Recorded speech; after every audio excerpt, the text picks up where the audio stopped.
back. It's the Saturday Afternoon Movie Club. I'm your host, Geoff from Instagram. Geoff Tate. I don't know if you don't know my whole name, but it's Geoff Tate. I'm here with the usual cohorts, Soft J in real life. What's up, Randy? How you doing? I should have a mic. Yeah, you should have a mic. I don't know why I went to you first with no microphone. If I had a mic. I'm doing great, Geoff. How are you? I'm doing fantastic. You look great, Randy. Thank I don't know you. what whatever your regimen is you're just killing it. I didn't think about it until now that with the gaps and how we record, how drastic this is going to look for the viewers of this podcast. Yeah, there's been a month, and it's like that. It's like those episodes of Cheers where the season finale and then the season premiere is supposed to be the same day, but now they all got haircuts. Right. Like, how the fuck did you pull that off? You were at the bar 6 hours ago, and somehow between 2:30 and 8:30, you also got a haircut. Yeah, I want you to have a whole "It's Always Sunny" kind of arc where you just ripped. Oh, sure. You're just like, Yeah. yoked Oh, yeah. as hell. Yeah, let's do I'll it. be Rob McElhenney. I don't That's care. sweet, Yeah. And how you doing, Bjorn? I'm doing good. All right, and we have a guest, Nariko Ott Hey, is here. me. Technically back, but on for the first time. Right, he was our test episode. Yes. Our first pilot, like unaired pilot. Maybe someday we'll put it out, or maybe someday we'll just do that movie again. But it was over the top, and it was Yeah. very fun. Yes. And but now we're glad to have him on an official episode. Right. We needed him to do some practice. He did a bunch of practice ones without us. I was like, I don't know what it means when a test doesn't make it. Like the pilot episode. Yeah, we had to send him. We had to send him to the minors. Get some We more sold the reps. pilot, but they were like, nah. A little less Nariko. I get it. I totally get it. Can we get less Japanese girl in our episode, please? I don't know how it can be any less. We're The studio notes. yeah, those are they're like. Excuse me, we like the idea, but my whole family was killed by a semi-truck. Driven by a Japanese girl. So we need to do some things different. They're probably like, we saw the guest, like their name written, and we were expecting something else. Yeah. The voice doesn't match. But it does when you meet him. Yeah. Probably related to San Francisco Giant legend Mel Ott, but only because there's not that many Otts. Not a lot of odds. No. OTT. But we're here. We're making another episode. We're coming into June, the summer months. We're starting our summer blockbuster series. Mm-hmm. This week, all of June is Nicolas Cage summer blockbusters. Today we're doing The Rock, one of the all-time great summer movies of my lifetime, of especially like that era. But before we get into that, you guys watch anything else? Something else from the movie? I mean, it's been 3 weeks or whatever. So a lot. Yeah, so a lot. But what was the last thing? Like, what was like if you have one thing that you watched, one movie that you want to bring up that you've seen? I showed John Bullet Train last night after The Rock. After The Rock? Uh-huh. Damn, you had a long one. Yeah. How do you take that? That He was loved pretty it. good. Yeah, it's a great movie. Have you seen it? Brad Pitt. Oh, the what? Bullet Train? Oh, yeah. Yeah, it's very Yes. fun. This movie fucking rips. It's so good. It's super fun. Michael Shannon, sword fights, fast train. I'm in for all of it. The guy from Mortal Kombat. Sure. The new Mortal Kombat. I don't know his name, but he's in a bunch Raiden. Yep. The Highlander. Right? They made the new one because somebody watched the first one. It was like, shouldn't some of these people be Asian? Well, you got a French guy playing Raiden. I'm saying this with authority as if it wasn't a fact I learned last night. Yeah, well, we were. I got Soft J Stolen Valor. So Bullet Train, I would recommend that. Movie's dope as fuck. It's great. What about you? Paul and I recently because he had never seen the Evil Dead movies, so we watched Evil Dead 1 and 2. Oh. Yeah. And we're super confused. I totally forgot about how it's like the same movie twice. Yeah. Yes. And we definitely had to pause it, Google it, wait, what's going on? I'm Yeah. so confused. And then yeah, I forgot how brutal that tree scene was in Yes. the first one. Yeah. I was like, ooh, totally forgot about that. And they make it even more brutal in the remake. Yeah. Do they really? Yeah. Yeah, that's why I've never seen the remake. The remake's fucking sick. But the remake is like a regular horror movie. Yeah. Yeah. And that's not what I like about the Evil Deads. No. They're a I little like corny. the Bruce Campbellness of it. Sure. Yeah, it's very campy and fun, and still shots scared. are- Like it's still got Yeah. horror stuff. It's still super cool. The lady giggling uncontrollably is very fucking creepy. Always. The remake has probably one of the best final scene like battle things that's ever been filmed Absolutely. for horror. It's incredible. Up until recently, it was the movie with the most amount of fake blood in any movie. It was at like 70,000 gallons. Over Kill Bill. Over Kill Bill. Oh, yeah. Wow. Yeah. I don't think Kill Bill even cracks the top 10. Wow. Really? Wow. That's the one I always think What if of it was now. just one movie? Do they separate it because it's two movies? So if you just made it one long movie, is that enough fake blood? Not a lot of blood in the second one, though. I never saw a second one. What about There Will Be Blood? It's There's not like true. not that much blood in it. That's just the promise of I it. meant to say about to get so I've only mad. seen the second one. I was a little lost, but it was fine. I got through it fine. What about you, Nariko? You see anything? This is gonna sound pretentious and weird, but like the last thing I watched was like I don't watch movies. the last thing I watched was a book. You heard of it? You should try it. Fucking dorks. I watched this anime movie from the 90s called Red Line, and it's about like a future, like it's in the future, and it's this race car. It's a racing match and like whatever a race car race, but it's like. But it's one of the last like hand drawn like anime movies from that, and the art's like really wild and awesome, and so it was just it was a thing. I was like, oh, this is a gap in my knowledge of that, so I I leaned into my Nariko stuff a little bit. Let's get some Go of this back to your anime. heritage. But it's just a sick action movie, and it's awesome, and it's weird and funny. Cool. So yeah. I'm going to All right. keep calling races race car matches. I like that. Speed recital. Speed recital. Anything without white people in it is a race car race to me. There's a big race car race in Indianapolis this weekend, or last weekend when you're listening to this. The Indianapolis 500 race car race. Oh. Everybody knows that. I don't know why. I saw the looks on your faces, and it's just you just aren't into sports. Like it's just such a normal sports phrase. I didn't even flinch. Yeah. Yeah. Right, basketball balls. You guys got any basketball balls? Everybody, you guys just need to watch sports. You guys are a little too pretentious. We and Nariko are big sports guys, so we know all the phrases. Of course. What is it? What is a? It's a race car. It's just called a race. a Just a race. race. Circuit. But if I just said it's a race, Car race. It's a car race. There we go. Auto, right? Auto. Like auto racing. Bond. Yeah. Autobahn. Match. Okay. Yeah, I don't know. Yeah. Big sports guy. I don't know why you're parsing it. Race car race is the phrase. Yes. I just established that. Why'd you fuck up the bit? Classic Nariko. Classic. Second and last time you'll be on Right. the There show. we go. Jeez. He took the very rare but improv class. Yeah, but what about the same thing again? So back to Evil Dead 2 then. Yeah. All right, let's just start this from the top. 2, 3. Call to order. Come to order. All right, so the movie I saw was Thunderbolts. How and was it was that? fun. Yeah. It was just fun. I don't know what I'm not up to date on the Marvel shit, but I don't think I needed to be. That one feels like you don't have to be. Yeah, no, it was just a lot of fun. It was it was their Suicide Squad or whatever. The crew was all at okay. one point technically bad guys. Okay. So then what's Eternals? Eternals Totally is- different thing. I don't know. Couldn't explain it. Okay. They're Aliens, Okay. Sure. sort of. Yeah. right. I at the time that movie came out, I probably could have done it. I probably could have gave you one. I think Thanos might be an Eternal or something. They're It's kind of something like, like the that. Predators in like it's like they Oh. taught humans everything, sort of like it's Okay. all the way back, and they're Yeah. like gods here. Eternals felt like an X-Men, but but nobody knew any of the X-Men. Like it was like, hey, it's Yeah. a team of, and you don't know any of them, and you shouldn't. There's nobody, that's what it felt like. Okay. Does that make Sorry, sense? I'm distracted because my mic stand over there that I'm not using looks like it's giving a Zig Hail, and I don't like it. Oh. Yeah.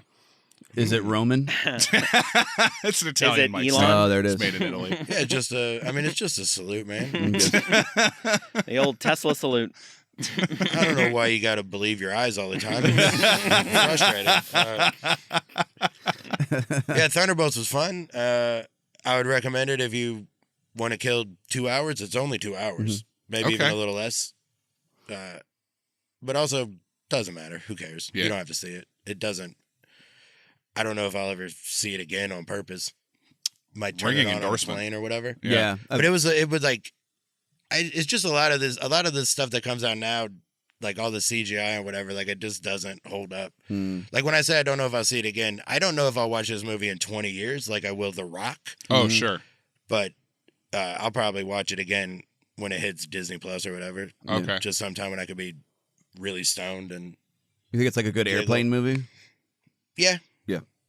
Yeah. When you smash the special effects down into a tiny window, they look better. Yeah. Yeah.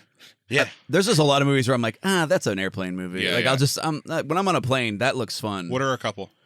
That's a great. There was that. There was a movie that came out that Robert Rodriguez. I'm having a stroke.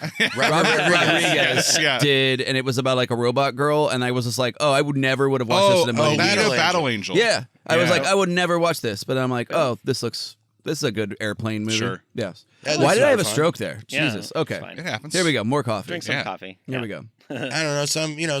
Sometimes names are hard to say. Rodriguez doesn't come up a lot. It's not one of the On more common purpose. names ever. right. It's. So I mean, But race car race. Fell right off the top. Yeah. Are we gonna watch Speed Racer? no, It looked really bad. no, for sure we're not. I saw that on Okay. a plane. You're just That's thinking an that 'cause airplane of movie. You're just thinking that because it had big eyes, like Alita Battle Angel. Yeah. Big Eyes is a Big Eyes movie. Sure. Christina Ricci's in it. Susan Sarandon. Oh, I didn't know. A couple of big eyes, and then CGI big eyes for Speed Racer guy. I'm not only into anime. I just happened to. So you put me on the spot. I also watched Gentlemen Broncos last week, and it was Ooh. fun. It was very funny. Yeah. The end. Oh, you guys you guys were trying to get us to watch Near Dark, so I finally watched that too. Oh, that movie's dope. Near Dark So is good. sick. That's So a great good. movie. Yeah, Yes. that's awesome. More, it's more of a love story than I thought it was going to be. I was expecting more like John Carpenter's Vampires, but No, it's this one. The Near Dark is good. John Carpenter's Vampires is sir. No, it's fine. John Carpenter's Vampires is a different kind of movie. That's true. It's Near Dark is a better movie. It is. You're right. Better. I mean, Lance Hendrickson. Fucking Bill Paxton. Jesus Bill Paxton. Christ. So good. They Catherine Bigelow directed it Mm-hmm. and was trying to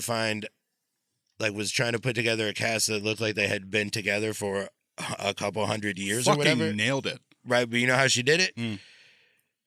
Aliens. Yeah, most of those people were in Aliens. Yeah. That was when she was married to James Cameron, and he was like, we just put all these people through the last 6 months of Aliens, so they're already bonded. So that's why that cast carries over Right. Okay. so well, because they already had it from the previous production.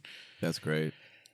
And also Lance Hendrickson he's like a B movie god. Yeah. Like he's never like these movies, Aliens and Near Dark and whatever, might be the best like actual movies he's in. Sure. But he's good in everything he's in. Yeah, he fucking crushes. He plays Wayland in Alien vs. Predator. Yeah. Yeah. And he's in that Jean-Claude Van Damme movie where they hunt people. Oh. Hard Target. Oh, okay, yeah. Hard Target and Nowhere to Run, I get those names confused because they kind of are the same. But the plots are different, but the titles could be interchanged between the two. They work for both. So it's one of those two. But the one with Hendrickson where he's in New Orleans, so that's how they explain his accent. It's like, people talk weird here. This guy will fit in. He doesn't, but it's still that Belgian Jean-Claude accent. But anyway, we're here to talk about The Rock. Yes. An all-timer. This movie came out June 7th, 1996. Directed by Michael Bay. In my life, it was the last movie I was carded for. Oh. Really? I had to show an ID and I didn't have it. And the two people I was with convinced the lady selling tickets that I was old enough because they were 18 and I was 17. So I still got in, and it was great, and it's been great ever since. Just a top tier 90s Nicolas Cage action movie. The first, I think it might be the first action movie Nic Cage was in. Like, it's the start of the Nic Cage action run. Before that, it was like, I mean, Leaving Las Vegas was the year before or whatever. Nariko, you look like you have doubts. So I know I'm like, the idea of carding a teenager for curse words is fucking crazy. A teenager carding a teenager. Yeah, exactly. Because of curse words, and two other teenagers convincing said teenager that other teenager is actually old enough. This is all just a bunch of teenagers trying to figure out how to see The Rock. Hey, excuse me, sir, do you have an ID? No, you don't need to see his ID. He's clearly old enough. What are you talking about? No, you aren't. Just the conversation's wild. These are Simpsons jokes, Bjorn. It's a Simpsons Voice impression. Yeah. Yeah, it certainly was. So all right. So here's The Rock scores go like this. I'm gonna do them backwards because the Roger Ebert one I want to be last. So Rotten Tomatoes, 67% critics, 85% audience. Audience is right. That kind of makes sense. Like, this is a movie where I could see critics being like, but it's not. Yeah. And whatever, they're up their own ass. But the audience is right. IMDb score is 7.4. That's pretty high, still feels low. And Roger Ebert gave this movie 3.5 stars out of 4. Damn. Like, that's high praise from that man. high praise from Roger Ebert for a movie directed by Michael Bay. Yeah. I got to imagine the overall Roger Ebert was not thrilled with Michael Bay being like a trendsetter or whatever. Like, that can't be the type of movie he liked, but he gave The Rock 3.5 stars. So, as I said, Michael Bay directed it. It was the second movie he directed after Bad Boys. Okay. Bad Boys was his first movie. Bad Boys was first. Damn. And he before used that, to be music like videos. kind of good. Yeah, I mean, Bad Boys is a very fun movie to watch. The script is pretty stupid, but the movie itself is fine. Yeah, it's fun. It's pretty good. And then Armageddon was the next one, and then it just falls apart. It really does. Yeah. After that, Pearl Harbor. I mean, Pain and Gain was kind of an outlier for his thing, but those Transformers, I can't watch them. Well, he starts to like be overtly racist in Transformers, so it starts to get not great to watch. No, really? Yeah, he's ridiculous. There's in Transformers 2. It's like a Fords versus Toyotas thing. No, there are two characters in the second one that are like Jazz and it's like the black voices. they're two very clearly black voices, and like they go out of their way to make a point that they're both illiterate. Oh no. Yeah. I mean, technically, shouldn't they all be? They're cars. They are cars. Sure. Yeah. And but also when they're standing up, they're robots. How would a robot be illiterate? So Michael Bay's racism and being smart don't really ever meet. Right. So that makes sense. That part makes sense. Doesn't meet. This movie stars Nicolas Cage, Sean Connery, and Ed Harris. And then a laundry list of other people. I'm just going to stop with them real quick because apparently Arnold Schwarzenegger was offered the Sean Connery role. Oh, okay. I was like, please say the Nicolas Cage role. He was offered the Nicolas Cage role. He was offered the Nicolas Cage role in Face Off. Oh shit. That would have been great. The Zeus's butthole would have been very funny, except there's none of that stuff happens in this movie if Nicolas Cage isn't in it. Right. It would just be so funny. Guys, I'm just a biochemist. I don't know. I don't know all the things about the guns. It'd be so funny. Yeah, it wouldn't hold up. Just at a all. jacked. Just super yoked. And what do they make? I've never been trained in combat. What is Schwarzenegger if he's in that role? Like, is it like a K? Is he KGB? Oh, like yeah. he's definitely not right, MI6 or whatever. Right. Like he's not in the Her Majesty's SAS. Yeah. Or it's Michael Bay, and he would have been anyway. Or he just is still British because who cares? He's British, but he's from New Orleans. To be That's fair, why it sounds like that. Sean Connery's Scottish, so Yeah. I mean it's more geographically relevant, but still. Give me more bangers and Damash. I love it. I love being. we're already used to Sean Connery's accent being British because of how many times he was James Bond. Like we're used to that mistake in movies already. Right. Yeah. At least, he had that accent in Highlander where he was from Spain. Right. Yeah. That's right. One of my favorite things in the world.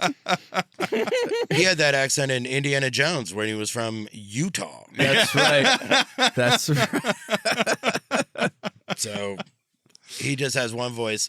This is one of the funny things about this movie. It has that I saw in the trivia. It stars 2 Oscar winners and 1 Oscar nominee. And the Oscar winners are Nicolas Cage and Sean Connery. And the nominee is Ed Harris, the one of the 3 that is good at this. Yes. Yeah. Yes. Like, he is legitimately a good actor. Nicolas Cage is great, but the fact that Ed Harris is the one that was only nominated and Sean Connery has an Oscar will never not being Scottish, no matter what. Ed Harris in Abyss is incredible. Yeah. It's like one of the best. Like, yeah, it's just one of the best acting roles ever. Like, and also from one of the character actors, Michael Biehn in Abyss. yes, Yeah. There's a lot of crossovers, and there's a lot of these guys did other stuff. Yeah. William Forsythe is in it, and Nic Cage and Forsythe were in Raising Arizona. Ed Harris and Michael Biehn. Sean Connery and I don't know. Michael Biehn kills it in this too. He's Michael great. Biehn does kill in this. This is one of those where, like, the Michael Biehn, the actor, like, the knowing about him as an actor, putting him in that role, like, that adds weight to that role because he has played doomed military multiple times already between The Abyss and Aliens and Terminator and kind of everything has been doomed military for him. So to put him in there, that's a specific choice. John C. McGinley's in it. Yeah. Bokeem Woodbine. Tony Todd. That was a nice little re-surprise. Yeah, there's just David Morse. This is one of the few movies I noticed that we watched it last night, and every name in the credits, in the opening credits, I knew who they were. Like, I could picture every single person. The John Spencer, the Womack, the FBI director, Philip Baker Hall wasn't even credited. He's not in the. Who do you play again? He was the Chief Justice or whatever. Like, he was the guy from the Justice Department. Oh, yeah. He's the guy that put him aside and goes, but he does exist. He's my age now. That was another line that I thought was funny where he goes, he's my age now. It's like, well, technically that means he was your age then also. Too, yeah. It's not like he caught up to you. If he's your age now, he's just always been your age. Right. There's a lot of that. There's the guy that plays the president in this is also the president in Armageddon, so same universe. There's a guy, there's a Navy lieutenant commander, and that's the only credit he has. But it's the same guy that played Dana Scully's brother on the X-Files. And on the X-Files, guess what he was? A Navy lieutenant commander. Maybe these are in the same universe. So that's my fan theory, is that it's in the same universe as the X-Files too. They do say that the Roswell landing is real and there's aliens. Oh, they do. And then they say that he knows the secret about the Roswell aliens and the JFK assassination, but these are all sentences they say right after they say he stole the shit in 1962. So how does he know about the JFK assassination if the shit he stole is from 62? I didn't fucking think about that. God damn That's awesome. That's really funny. I know I've been watching this movie for 30 years and I didn't notice it till last night. Well, then it would make sense if they had it planned for a few years before. Yeah. They're like, Yeah, actually, right, that is maybe kind of just- like the only explaining away you can do. yeah. He found the plan. This is plans how we'll for do it. Yeah.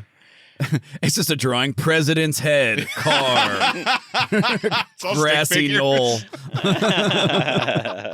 It's all labeled. Texas book building. It's photographs of a napkin.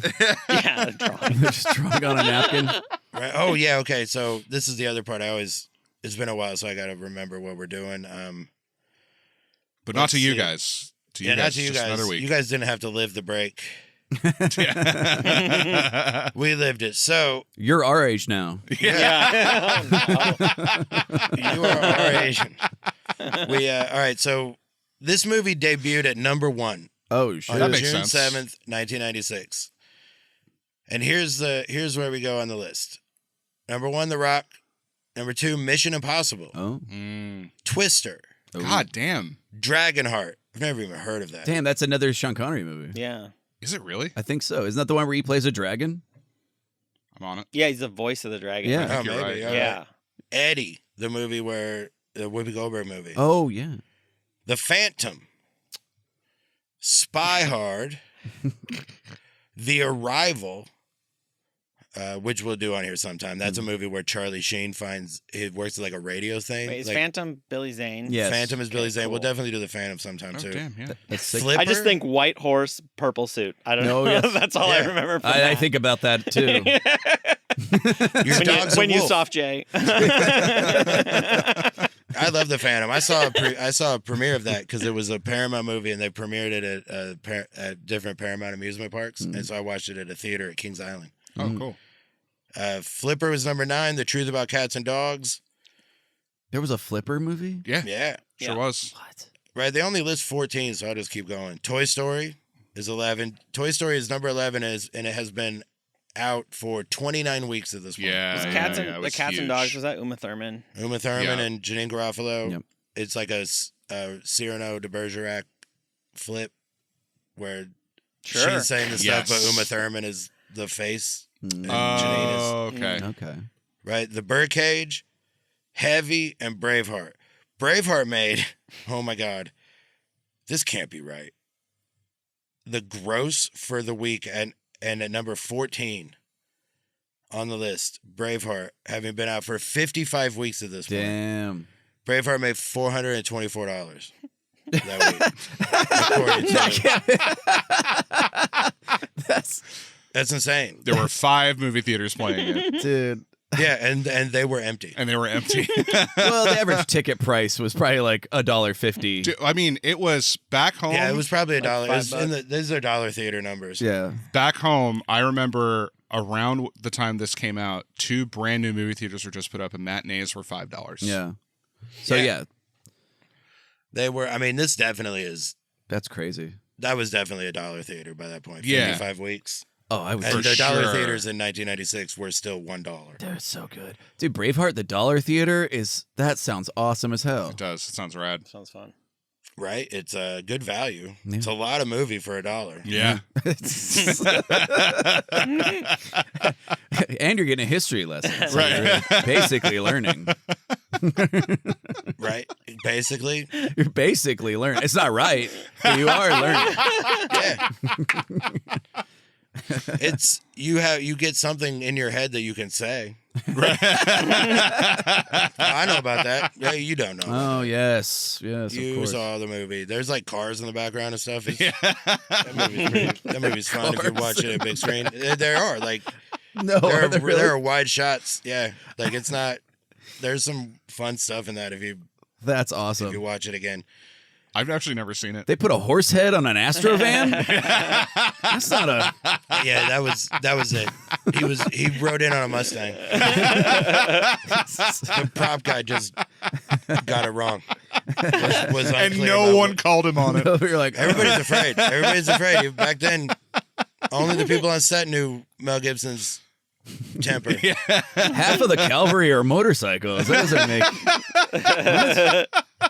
That's Why is awesome. Paul Newman in this? That's great. He's alive again. That rules. Okay. We all right. So let's do the recap. Hit that recap real quick, Randy. Sure. We can So do this. I didn't do it. So we're going to make this a little bit of a group effort. So basically, movie kind of goes as follows.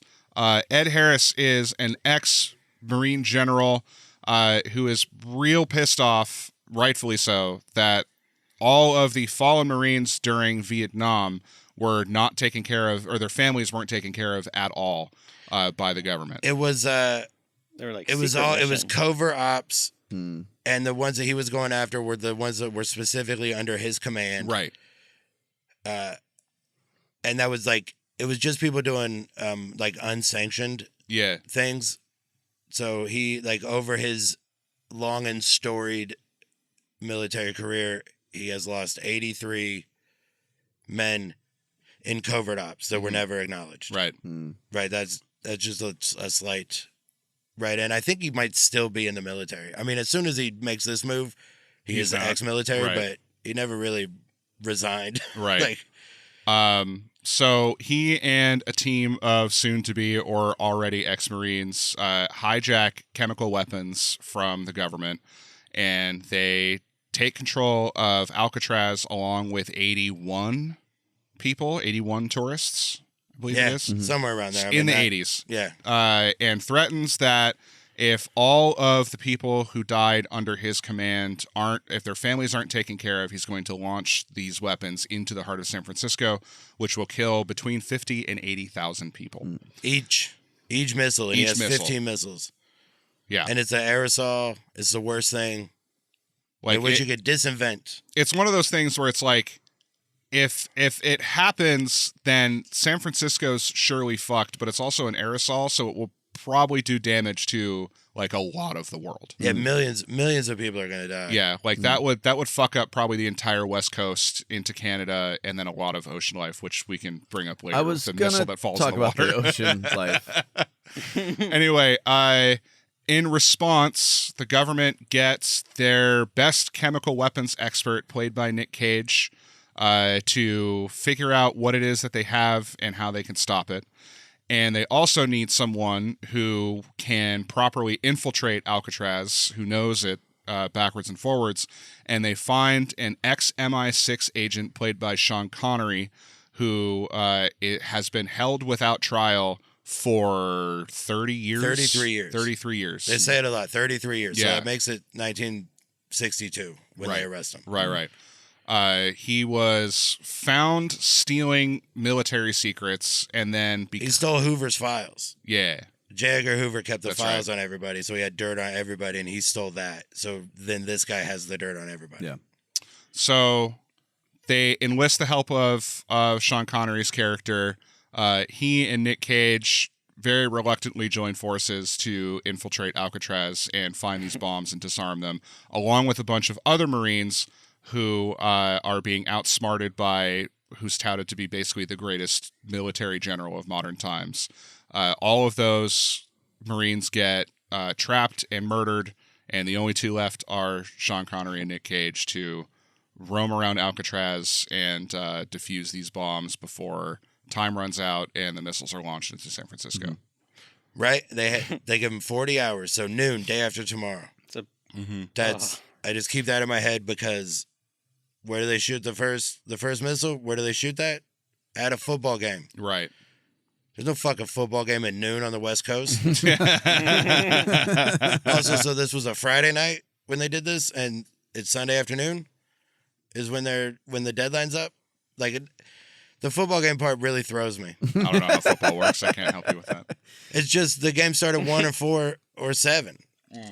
And the West Coast game start at 1 West Coast time, and they're the 4 o'clock game on the East Coast. Right. And the 1 o'clock games on the East Coast start at 10, but there's no game that starts at, there's no noon game in San Francisco ever. Yeah. It just isn't. It's not. It was sports. It was a big two-hand touch. But I think it was Candlestick. Like it was like because the water was all around us, so it was where the old Candlestick. So it was like the 49ers. It's where the 49ers and the Giants played before they built new stadiums for I them. thought they sent it to Oakland. Don't they say that? That it's headed to Oakland? Oh, then it might be where the Raiders played. But I thought it was Raiders because I heard Oakland a few times. I don't know where the Raiders played, but the stadium that they showed was on the water, which is like where Candlestick was. I wouldn't put it past them to have gotten all of it To wrong. fuck that up, yeah. I was like, I also don't see past our government to be like, the Raiders we can lose. Yeah, that's the other thing. Like they wouldn't have tried so hard if it was a Raiders game. Right. Like there's a missile. It's heading to Oakland though. They were gonna move anyway. Yeah. Is this a loss? Luckily for us, the Raiders moved at midnight the night before. Right, but this was 1990. Like the movie came out in 96, so I'm assuming that it's set in 95. The way that they say stuff. Yeah. I'm pretty weren't the Raiders still in LA in 95? You guys don't know, but I thought they were. I definitely won't know. I don't know. I thought they were. But I mean, I guess I could This look is that the up. only plot hole in the whole movie. Nothing else. Nothing Everything else holds up. No, there's- perfectly Yeah. figured out. They miss the machinations of the football game. But other than that, it's like And I mean, as far as the rest of the story is concerned, they fart around the castle, find the missiles, deactivate them. is an intricate way. Like those guidance chips are deep in the missile. Yeah. It seemed like they're put take it together apart. badly. And if you haven't seen this movie, if you want to know, there's actually a visual for the chemical weapons. If you ever go to like a home goods store or a place with decorations or what have you, and you see those, it's like the 2-inch in diameter clear glass balls. Oh, I've seen them. Like glass grapes. Like We big have glass some in our grapes. house. Yeah, like big glass. That's exactly what they look like. Yeah. Like I'm pretty sure that's what they used. Yeah, it looked like you showed the most tits at Mardi Gras. Like that's how they do it. You get a bigger necklace. You get the bigger necklace. You get a big, heavy, deadly necklace. It doesn't. I mean, yeah, it doesn't make sense that like the guidance chips make them active, like make them dangerous, Right. and to have to put those in before you put in the bad stuff, and then like. Yeah. I don't think that's how that would work. Yeah. I think that they could build the whole missile and then you put the guidance chip in last. Well, the guidance right chip before you make it. wouldn't be in the canister that contains the weapon. It Yeah. would be in It would be in the nose or the like warhead. It'd be in the part with the other computer stuff. Yeah, Like, Why is exactly. it in the storage container? Yeah, that's It's just to make it, and it's loosely bought stuff. plugged into Yeah. the bottom. Yeah, but you have to extract the bad stuff. It's so much harder than it even would be. Like if you had to replace the chip or do any kind of maintenance, it's a pretty risky business. and it charges with a mini USB too. Trash all around. Yeah, the whole right, thing one is of 'em- trash. That was my favorite part when he found the last missile and it turned out not to be a problem because he was charging up his phone. The chip was just resting on the thing and the guy had his it's okay. phone plugged in. That was pretty cool. The beads are out. Right, so this movie, like, once they get to Alcatraz, it's just set piece after set piece. Yes. Yeah. So let's go. Like, what was your favorite set piece? Dude, I loved when Sean Connery had to break into when they get into the cistern room. That's the first room of and there's the boiler or whatever. It's just fire and blades, and he's got to roll through it. I'm like, oh, of course, that's exactly how. Also, every HVAC guy has to go to work. Is rolling timed through fire and gears. Also, why is any of that on? Exactly. Why is any of it active? It's so funny. Also, he memorized it to get out. It would be So the that's other how he direction. got out. So he had to reverse it to get back in. So when he reversed it and got back in, what was the next thing he did? He opened a door from the inside. It's unlocked from the inside. Okay, So why did he go through it in the first place? That's so funny. Like in reality, he should have got to that room and been like, "Oh, this door opens from the inside. I don't know what to do now." It's like, oh shit, that's right. I thought it would be open both ways. I didn't. I should have propped it. He should have propped it when he Before he left left. 30 years Yeah, ago. he's like, fuck, I left a broomstick in this 33 years ago. I thought for sure. I can't believe somebody else knocked that out. Just the rolling through, it's such a video game. Yeah. I don't know. It would have been really funny if he rolled, immediately got wedged under between the thing and just kept getting burned. No, they're like, oh no, that didn't work. They're like, at all. well, I guess we're already here. We'll figure the rest of this They out. just send them one one at by a one time. through until one of them makes it. And then the last one left is Nic Cage. And Well, he's- eventually it's just a pile of bodies Yeah. propping these blades up, No, so yeah. he can just Walking crawl the through. flame. Oh yeah, we get all jammed up. Yeah. Push them so that the fire is just hitting. Yeah, just gumming up the scorching gears. bodies. They're It's gonna so die funny. in the shower room later anyway. Yes. Yeah, They all die. right. Somehow he Including fucking- remembers everything. This guy's brilliant. Yeah. He remembers his way through the bowels of Alcatraz. Mhm. Knows there's so many pipes and so many things that don't. There's a mining cart for some Yeah. reason. That's my favorite. It's just like, oh, is it Indiana Jones all of a sudden? Yeah, Like, yeah, what are we yeah. doing? This is great. And it launches off of a track that looks like it was blown up from underneath. Mm-hmm. Yeah, I So don't what know. I happened mean, down there? no Why idea. was I mean, that it was down like there? that. It's old. Also, at one point he says it's a Civil War fort, and I remember the Civil War in school, like learning about it. Yeah. I don't think it went all the way to San Francisco. You know what? It sure didn't. Civil War. California became a state during the Civil War. Yeah. Oh, that's so funny. I didn't even think about that. Yeah, they're on the West Coast. Like, why would they? Yeah. Like, what? It's a fort. Just in case they try going way around. Our defenses. Yeah, they sail. They're like, we're gonna flank them, and we'll be back in 2 years. Go all the way around South America and sneak in from the other side. All right, boys, we got a hell of a walk. It's a Concorde. Yeah, the Panama Canal doesn't exist. No. That's crazy. Nope. That would be the whole way. They have to go all the way down, see Antarctica. 30 months later, they're still just pinned down. Good news and bad news, boys. We get to see the Alamo. We also get to walk by what will be the Golden Gate Bridge eventually. Oh, this is going to be nice. That's what they're saying. That's where the Raiders will play. Yeah. All right, it's 1864. Right. Let's start building this fort. They show up like 10 years after the war is over. They're like, sorry, there was a big canyon and around Arizona. I had to walk around. Also, there's this place called Arizona. Oh, yeah, put it on the map. Put that on the map. So that's so Civil War fort. I didn't even clock that. I like the first step, like just anytime when there's like, oh, there's 15 of them. And then you think the fact that they knocked out 12 in the first set piece at the morgue, that was pretty dope. Like, speeds it up, makes it make sense. And then there's only 3 left. One gets launched and he finds the other 2. Mm-hmm. It makes that part of the plot manageable. Yeah. In a way where they're not skipping over or whatever. I didn't realize it's like an hour and 15 minutes until they even get to Alcatraz. Oh yeah, it takes a long time. Like they have a lot of work to do by the time Rock they is get the there. Han Solo of this movie. You keep hoping it's sooner, but it isn't. Also, you made a really good point, and this became my favorite set piece. So Nic Cage's whole his whole office and the place that he works is like the super fucking high-tech, crazy place to work. And then he sees his first dead body and has to go throw up.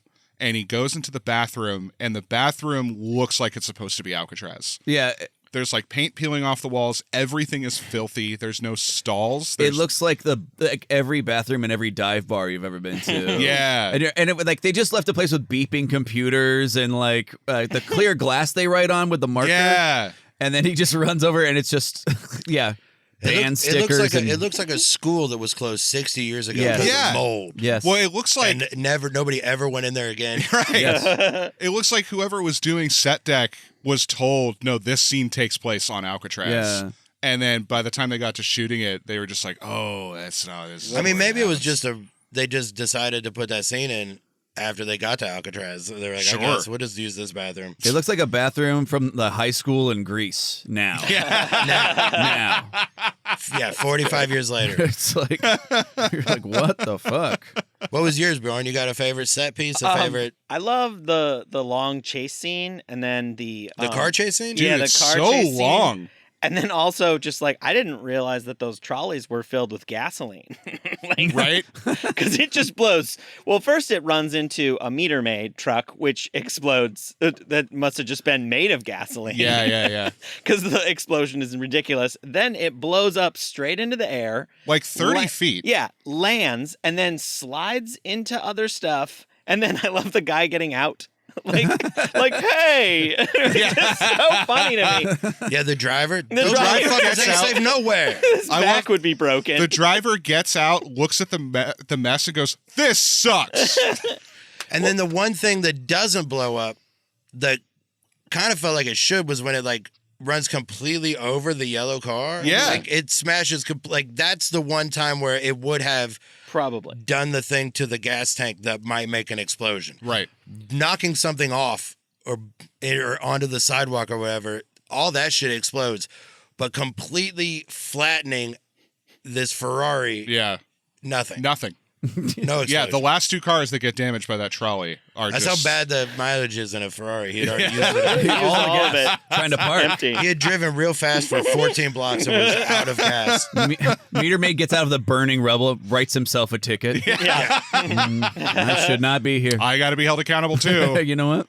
Right? No one's above the law. The 90s were a different time. Tucks it into the flames. There you go.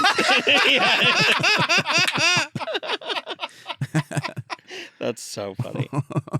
It's not like the. I think that might have been the first time I saw a Humvee. Oh, sure, yeah.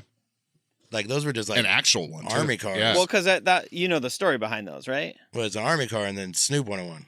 No, Arnold Schwarzenegger. Arnold wanted one. Arnold wanted one. He was like, he drove one like in a movie, and he's like, "This is a car that I actually fit in. This is amazing. I want one." And so then they were like, they made him one, and then they're like, "We could just keep making these for dumb Americans." Yeah.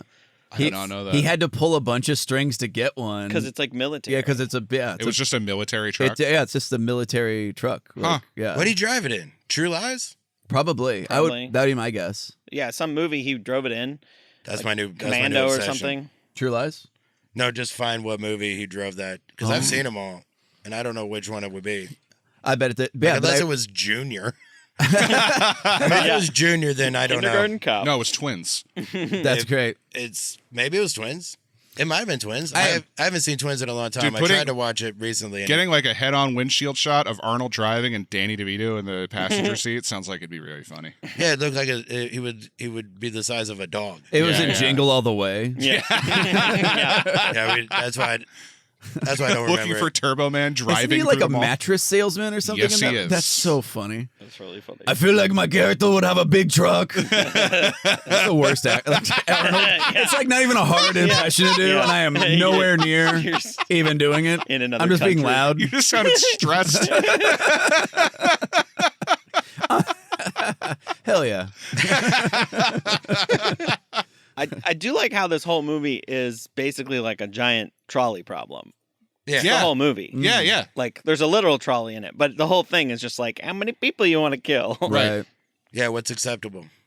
But like we were talking about this before, I was almost rooting for Ed Harris's character the whole time. Yeah. I mean, it's one of the more compelling villains of, at the very least, Michael Bay's career. Yeah. It's probably the most interesting character of Michael Bay's entire For sure. career. Because he's like, his anger is justified. Very. His means are extreme. But this isn't the first thing he's tried. Mhm. Like, it definitely, they set it up so that he has done he's used every official channel. Yeah. To try to make this happen. So it is one of those, is he a terrorist or is he a rebel? Like he had a bad team, and you can see that in the opening scene when they're stealing the things. The guys that end up being on, because like the team splits towards the end, but the guys that are with Ed Harris the whole time are the ones using darts and stuff, and the ones who are real wild cards and the true villains, they're actually killing people. Right. Like they're snapping necks and whatever. So it seems like it seems like conflicting agendas. Like Ed Harris is like, I want to kill the least number of people possible. And arguably like his plan, everything goes according to his plan. Nobody dies. Mm-hmm. But it immediately stopped going to his plan as soon as they did the first thing, because some of the people he had were crazier than him. My thought was like they didn't even have to send anybody. They could have just been like, "All right, go for it." Like call his bluff. Yeah. They didn't even need to roll through that thing or do anything. They could have just called his bluff right from the beginning. Well, I think Did they really believe he was going to do it the whole time? But the problem was that he had already enlisted Tony Todd and the other guy to like run the troops and whatnot, and they were dead set on launching it. So if they called his bluff and he launched the missile and then he fucked it up like he did in the end, they would have killed him and then launched the missiles into San Francisco immediately.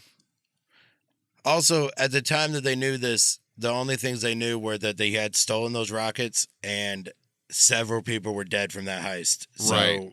they don't know that the team has They don't know the scale. conflicting agendas. So they don't know that the people that died during the heist, that wasn't at Ed Harris's command. Right. Like they went a little rogue. They're already rogue, and then these guys went rogue on rogue, Yeah. and they don't know that. So they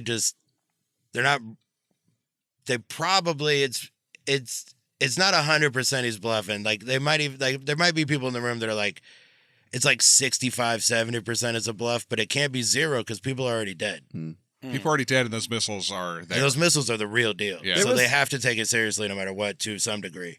But also, it's 100. Like, it should a slush fund. Like, why didn't they just do it? Like, I don't understand why the government didn't want to pay. But it's a slush fund. They could have just gotten it. The president. Slush funds are specifically designed so that you don't need approval to get access. That's why it's there. Right.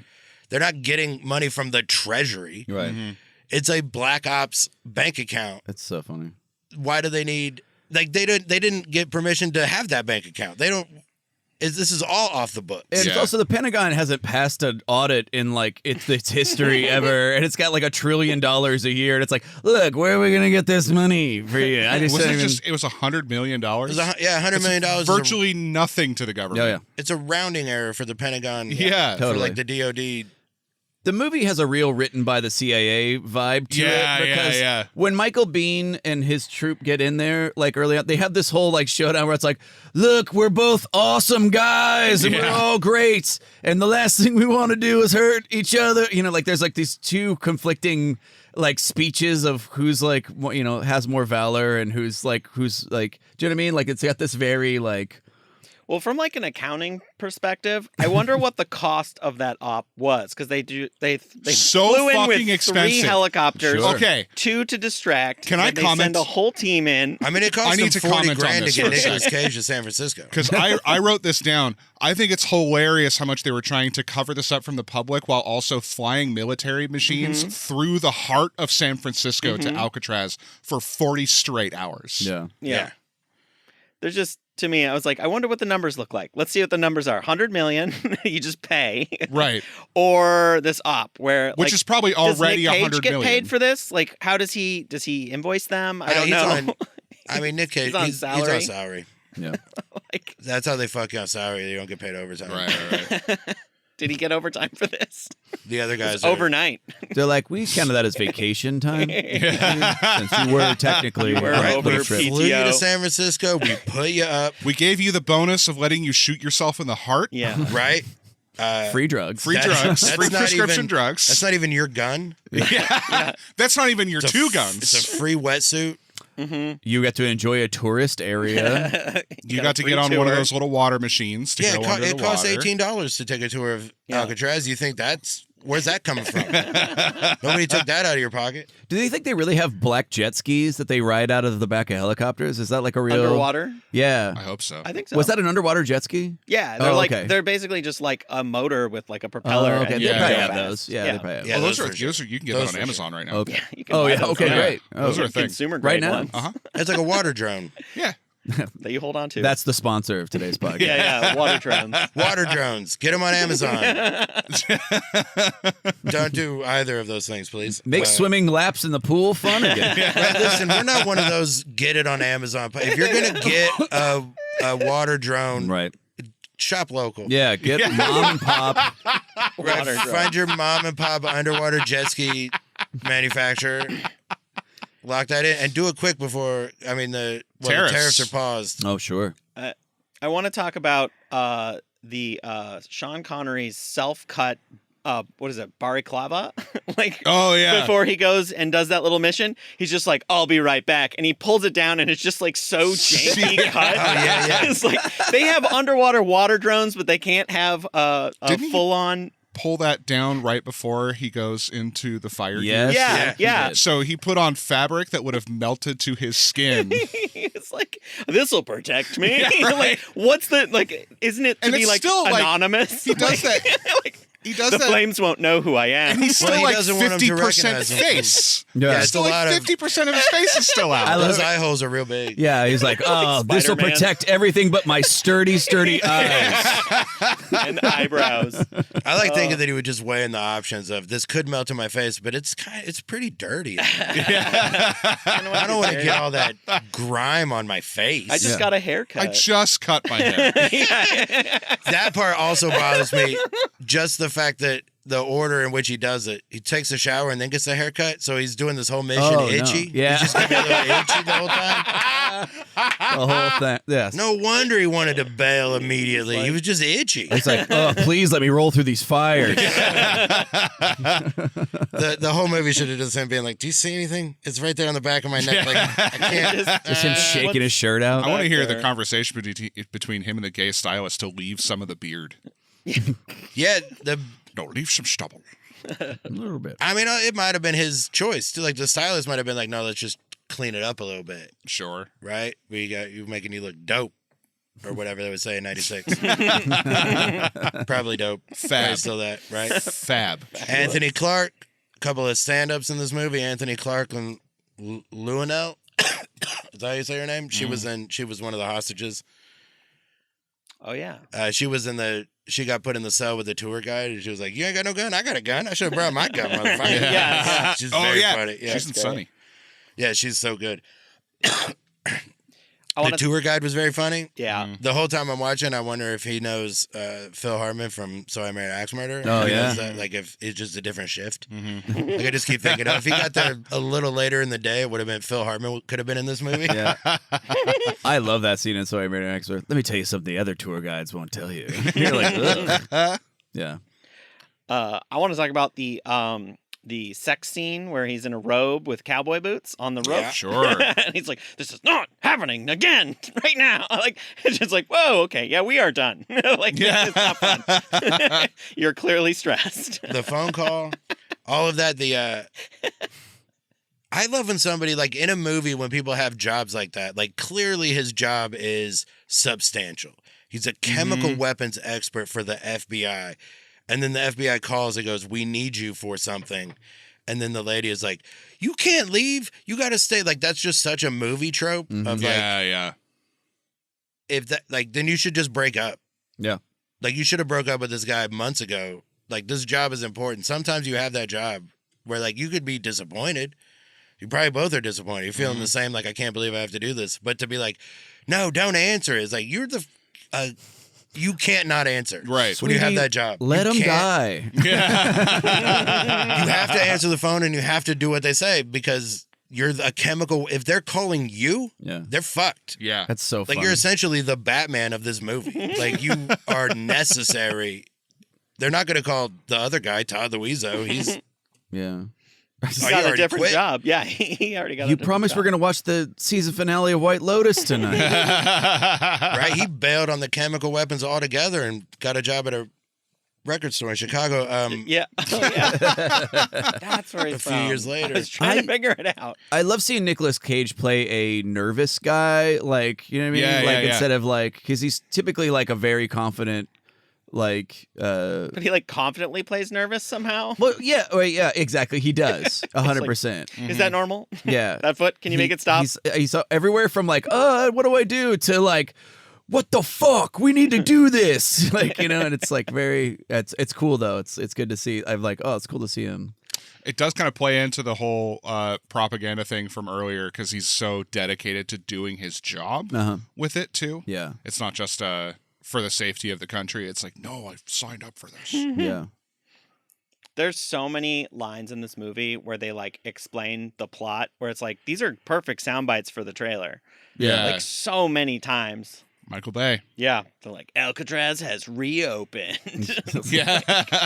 Oh yeah. Yeah, that's how people talk. Right. I like how like when he opens that door that unlocks from the inside, that it should have stopped the whole movie right away. Like that line when he goes, "Welcome to the Rock," it feels like that has become a dumber quote over time. Like the way people say it when they go, "That movie's stupid." When he opens, he goes, "Welcome to the Rock," or like he doesn't sell it like that. Yeah. When you actually Right. watch it, he just says, "Welcome to the Rock," and you're like, it's like not as dumb in the movie as it seems like it would be. Right. That was something because that movie, like that line feels a little cringy when you think about it, but you're thinking about the wrong line delivery. You're thinking about somebody who did it wrong, who told you it was stupid. Me personally, I'm talking about me right now.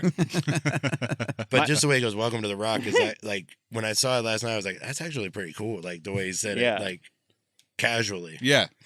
They drop like the title a couple of times. I mean, I know they call it The Rock, but it's like there's like 2 or 3 times like where they're like kind of say the title of the movie where you have the titular line, which is kind of, I wish they did that in a lot of movies where they do like I guess it's another Star Wars or whatever. You know, like they just do it a bunch. I guess the Empire has strike back. Yeah, I would love it if that kept happening. It'd be so funny. They should do it 2 or 3 times every movie. I hope, it's so good. And the rest of the movies we're doing. Are you telling me this is a Pelican brief? This would be great. What's going on with all these Evil Dead? Yeah. I would love it, just like a ton of times. I think my favorite line, I wrote it down in the whole movie, is when he's like, aren't you a little nervous? And he's like, no, this is better than my normal day of reading philosophy, avoiding game rape in the washroom. Less of a problem now for some reason. Yeah, he's just like, whoa, he like kind of, what? Yeah. Less of a problem. I wonder if I've lost my sexuality. I wonder if I lost my sex appeal. That's right. You're like, the truth is, you haven't. You have not. Not yet. If they're not still trying to chase you're you just down, in a new category. That's them. Right. That's their problem. That's not your problem. You are. There's just a different crowd of guys coming at you. They're the same age or whatever. Oh. That's so funny. The newer prisoners don't look at me the same way anymore. It's a weird complaint. But it also does, like, that line makes a lot of his character fall apart because he doesn't exist. So, like, wherever he is at in prison, they're not just letting him be with the rest of the prison. Yeah. Like, he's not hanging out with anybody. Right. In any situation. Like, there's no... He doesn't exist. So if people know he exists, then that ruins their secret. Yeah. So he's just they just got him in a black hole somewhere. Like, yeah. So I don't know what that line falls apart. I also don't like those jokes are awful. Oh, I hate those jokes, but my favorite line in the movie this time was the very last fight scene with Sean Connery. He's fighting that guy and he goes, "You British fuck," or whatever. He goes, "Did I ever tell you my old man was Irish?" It's like nobody would ever say that. Like they would go, "I'm Irish." Yes. Nobody goes, "My dad was Irish." If your dad's Irish and you that occurs to you to say, then you're the guy who tells everybody all the time that you're Irish. Yeah. It's so dumb. Then what are you? Yeah. Also Irish. Yeah. That's like that thing you said earlier about like he's my age now, and you're like you would just say my age. You would not. The now is irrelevant. Yeah. Yeah. He's our age. He's like now. The scene where Nicolas Cage he's fighting Candyman. And he's fighting the dude, and then he lines him up so he launches the rocket, and the guy gets hit by the rocket, and he flies off. But like that kill line is one of the worst and ill delivered like series of. Instead of just he was like, you know the Elton John song Rocket Man? Yeah. That's you. That's you. You're the Rocket Man. I'm like, that's awful. That was the best you could do. And that was too fast because you left out when he goes, "I don't like that soft ass." Like, this is taking so long. It was like 6 lines to do one kill line. It was terrible. Yeah. Right, just hit the thing and then be like, "Fuck off, Rocket Man." Yeah. Everybody goes, "Oh yeah, that song played earlier, maybe." Yeah. maybe you like how you feel about that leaving on a jet plane? Pow, that's you. You're the jet plane. You're that 90s band King Missile. I do love that. And what's your favorite kind of candy? Is it Warhead? Better. Candyman. Yeah. That's so cool. And he is Candyman. It should have made a fucking Candyman joke. Oh yeah. See the double Candyman eats a warhead. Better. That's better than the weird 6 lines. Hey, are you a fan of NASA? Also, they're stalking each other around it. So they're walking around this thing in a 360, and then they just stop. Like this whole exchange is they stop moving. Yeah.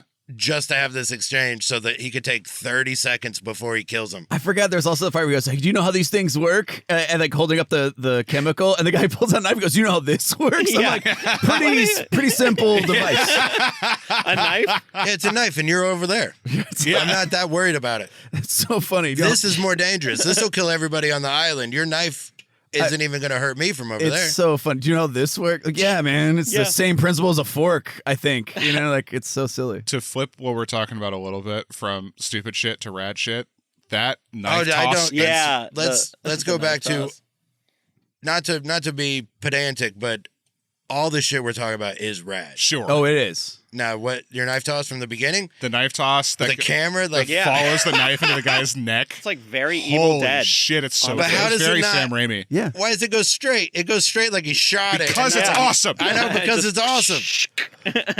That shot sticks out The like so cracking. much. Yeah, where you're like, what? And it's awesome. It is. There's cool. a couple of scenes where you go, oh, that execs or whatever. Like somebody had to be like, that looks stupid, but the fact that it happens is rad. Like that. Yeah. And then like the thing with the mine car thing and like some of that stuff was obviously dummies. Yeah. Like you could see it. Like that probably annoyed somebody on the day, but 30 years later, it's fucking awesome. Yeah. It's better than like that. Those kind of things help a thing like this hold up over time. Yeah. Well, we got to get Nariko out of here, so we're gonna take a little break, and the original three will be back in just a minute.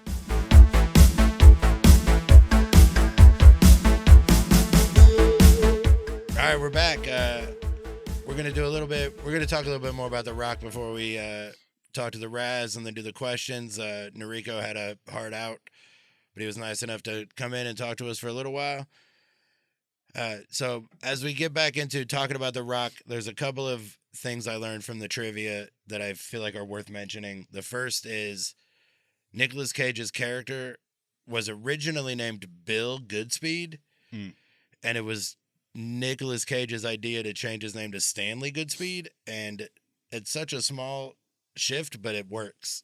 It's Stanley Goodspeed is a much better name than Bill Goodspeed. Yeah. Yeah. That feels like they used up all their imagination on the last name and then just looked around their room and were like, envelope Goodspeed? No, Bill. Bill. Let's go Bill. Bill. Mail Goodspeed. No, Bill. Still Bill. Goodspeed. And the writers, like there's 3 credited screenwriters on this. I'll tell you their names in a minute, but people who worked on this movie, first of all, Michael Bay and the producers and the studio lobbied hard to get Jonathan Hensley's name on it because they say that he wrote most of this movie. He wrote Die Hard with a Vengeance and some other like excellent 90s blog. Like he wrote some stuff we'll get to on the pod at some point. Okay. He did a lot of work on this. This is one of the movies that Tarantino did some uncredited writing, and so did Aaron Sorkin. There was a couple walking talks. Yeah, there was always in sewers. It was in like they're in a sewer, wet but tunnels, but still walking talk. There were walking talks where nobody talks like how humans talk. So yeah, that checks out. Right, it's perfect. It really makes a lot of sense. And those are then like there was a screenwriting team that was brought in to rewrite Sean Connery's dialogue, and they ended up rewriting most of the dialogue. One of their names is very French, so I'm not going to say either one because it's not fair to the guy's name. I can't. I thought that was the name. Yeah. Like French Stewart? Is that like a pseudonym? It's Bill French. Bill French. Bill French and other guy. They're a screenwriting team. Sure. Here's Dick Clement and Ian Frenois. Nailed it. See? Yep. That's why I didn't say it. I think that's, and there is a, should I say this now or are we going to do, because the sequel part, like we have that question coming towards the end, but say it now. Don't say it or say it? No, say it. Say it now. Yeah. Right, this isn't our sequels. This is, Michael Bay had a sequel mapped out that was, because the end of the movie is Nicolas Cage finding the thing he stole. Right. Like the thing that John Patrick Mason stole, Sean Connery. So now Nicolas Cage has all the J. Edgar Hoover secrets. He's got all the dirt on every world leader from 35 years ago.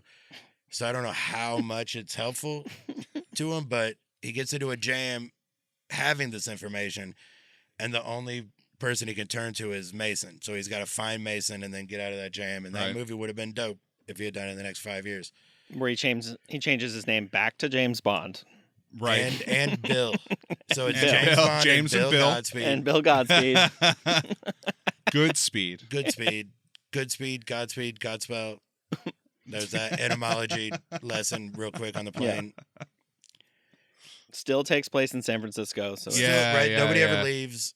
He just moves in with his daughter. it's- They still can't find him. a bill to a kill. A bill to a kill. A View to a Kill is the James Bond that takes place in San Francisco. I don't know if you guys know that part. Did not know that. Yeah, I was like, that joke's deeper. Paul's been telling me, it's like, I make all these references to James Bond movies that fly over y'all's head or jokes. And he's like, people, they don't get it because we watch them. We're pretty. Yeah, but versed the in those listeners movies. do. They do. Listeners do. So, So, Jeff, that just means we have to double down on Simpsons jokes. oh no. Sure. I'll get like a quarter of them if you do the voice. Then I'll know. Well, look, I know. I mean, Randy's only going to get a quarter of it.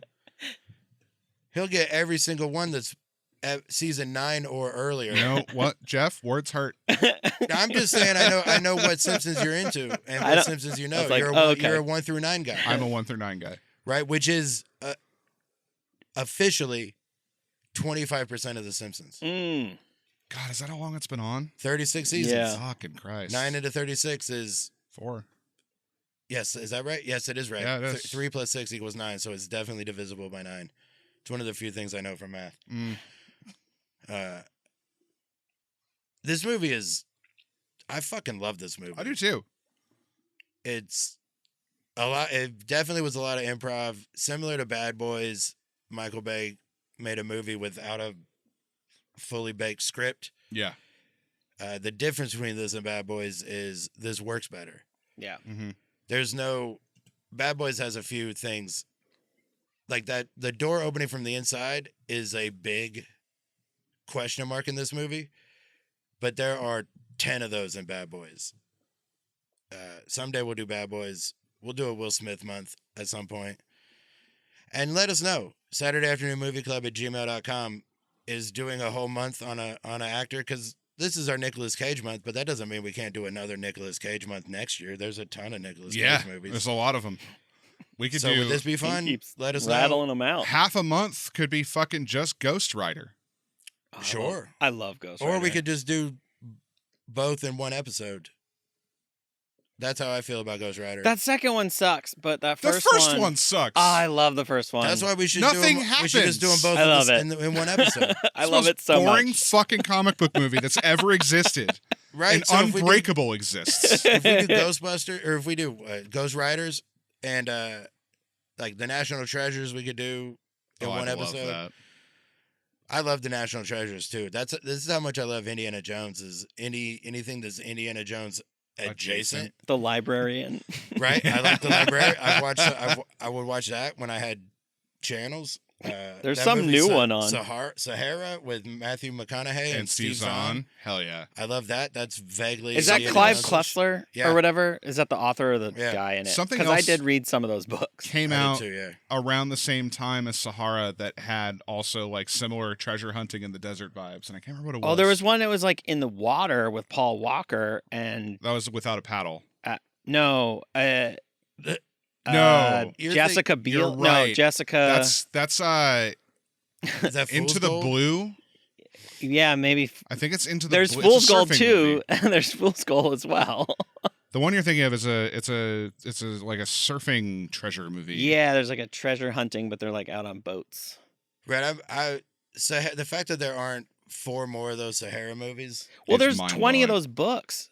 Yeah, but What's the guy's name? Dirk something? Diggler. Dirk? Is it really? No, It that's not is. right. That's No, the- it's something That's like the that. character name Diggler from is- Boogie Nights. It's the name from Right, I Boogie can't Nights. pull it because you said that, but the whole time I was thinking Oh, is it- Dirk Gently, but that's that Douglas Adams detective. It's the thing. Clive Klessler's the author, and he Here, makes I'll it's just the look it up. adventures of this guy. It's Dirk something. I swear it's like his James Bond character. They're Yeah, all but he wrote. I mean, that was his main guy. Like that was his Jack Ryan or whatever. Yeah. Like his main. Yeah. The main character he wrote. Dirk Pitt is his name. okay. I was close. Steve Zahn plays a guy named Al Giordino. That couldn't be more Italian, and then it's Steve Zahn, who also, We all know who he is. Couldn't be more Italian. Fucking love Steve Zahn. Classic Steve Zahn. Oh, yeah. Super Italian guy. Everybody Super knows. Italian. Every time I see him, I think he's Chef Boyardee, and then somebody has to remind me what his real name is. But yeah, it's an unforgivable movie studio misstep that there aren't 5 of those movies at least, and that's just how much I like Steve Zahn.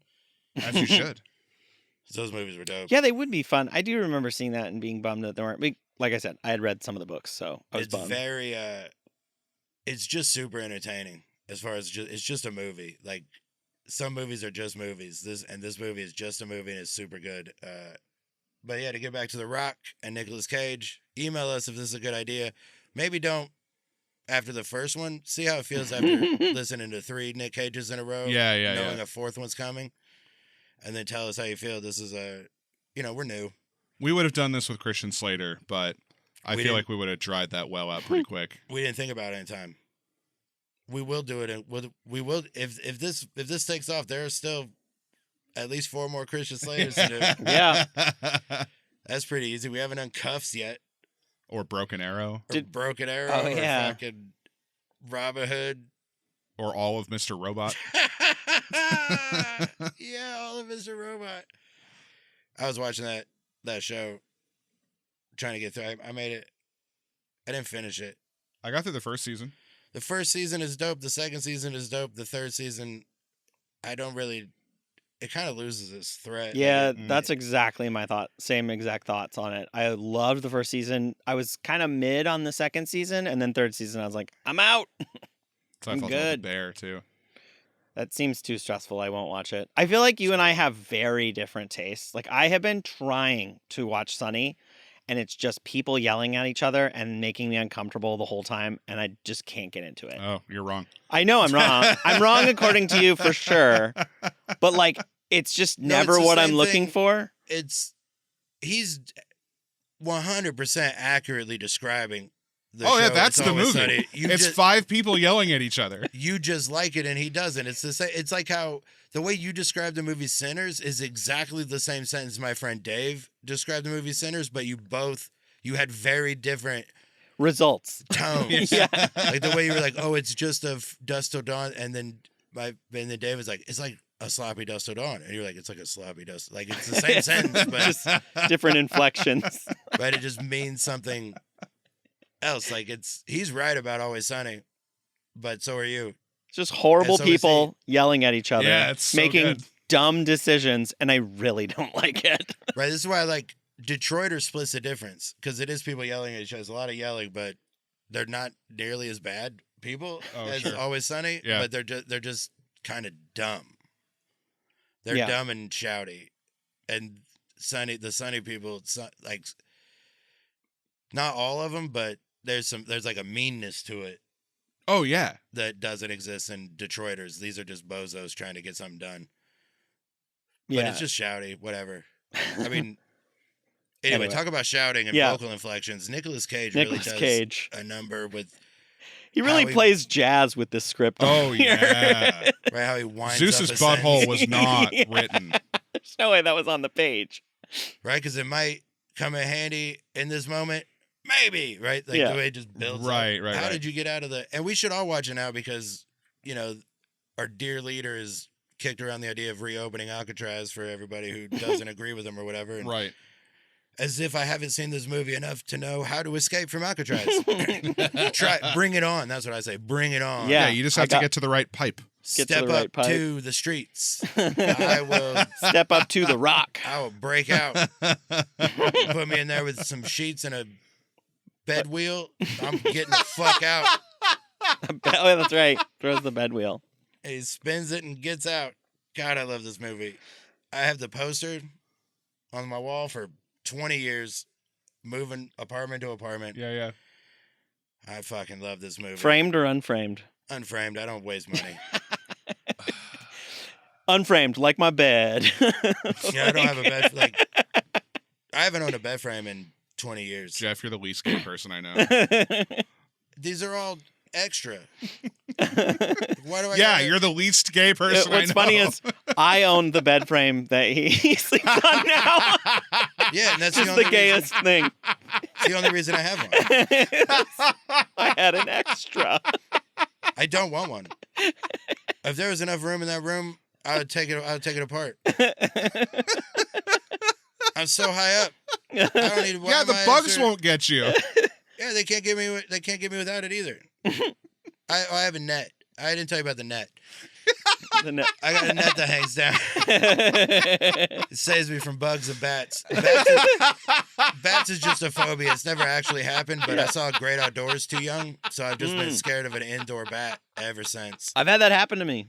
I turned on a light. Okay, I won't. Here? No. Oh, good. All right. It's in Minneapolis. All right, good. Yeah. Turned on a lamp and a bat flew out. Oh, Minneapolis, That's a bat lamp? country. Like a lamp in my house. Yeah, like because the windows didn't have screens Hang on, and I so had you left the turned window. on a lamp and a bat showed up? A bat Did you even try to make a wish? came out. Because it sounds like you might have had Wait, three. did you watch your parents get killed as a child? Yeah, right. And that's when I started fighting crime. That really sent me. Now he's lamp man. He took Yeah. the wrong lesson. The lamp is what scared him, so now he's lamp man. Lamp man. Yeah. Illuminating crime. 1, 2, 3 clicks at a time. Yeah. No shade. We're just shade. raw. That's very Lighten them up. Were you guys thinking about Mothman? No, fuck you. Mothman. So they're attracted to lamps. I'm not thinking. Right, that's your enemy. That's Yeah, your enemy is Mothman. Mothman. Right, like how every Marvel movie just seems to. Oh, Iron Man's the hero. Turns out the bad guy also has an Iron Man suit. Yeah, right. Good thing the Hulk has to fight another Hulk, because if they switched, they might both lose. Who knows? You can't have a fucking. Good thing Hawkeye only has to fight deer. Hawkeye and Eagle Eye. Right, it's just him trying to get a license. He never has the right paperwork. It takes 3 whole episodes for him to get his hunting license, and then Wait, is this what Arrow is about? yes, Yes, Arrow. Arrow is just about when you're allowed to turn. I don't know what it is. I've never seen it. I've watched most of it. It's like 5 plots going on at the same time. And Oh, so the arrows point in all directions. It's like one It's of like those. the arrows on the thing in MASH, where it just has like the cities that they all are from. Yeah. It's like Toledo is 8,000 miles that way. Right? Everybody Yeah. knows MASH. Yeah. How old a reference am I allowed to make? I don't know MASH that well. Do you guys That's have the any only thing I can lines? say. I'm going to bring it back to The Rock. Yeah. Let's Have talk any- about our favorite lines. Some of our from this favorite movie lines. has so many amazing quotes. We've talked about some of them. Mine is it's the damn near rat battle between Ed Harris and Michael Biehn screaming, "I can't give that order. I can't. You have to fulfill this." I love that. Fulfill this order. It's I like, can't fulfill that order. it's like me with my I like it. We were- Uber driver or my Grubhub.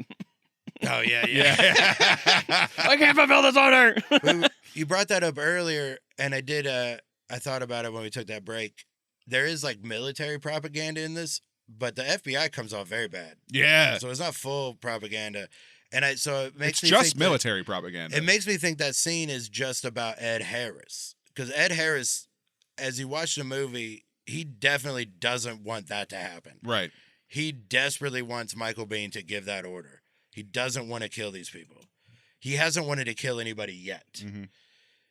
So so that is to show the difference between, in my head, after you mention it, thinking about it, I think it's to show that Ed Harris and Michael Biehn are closer, like they are similar in their honor and their, like how they're going about their military, and the people that do start the shooting are the ones who are bad.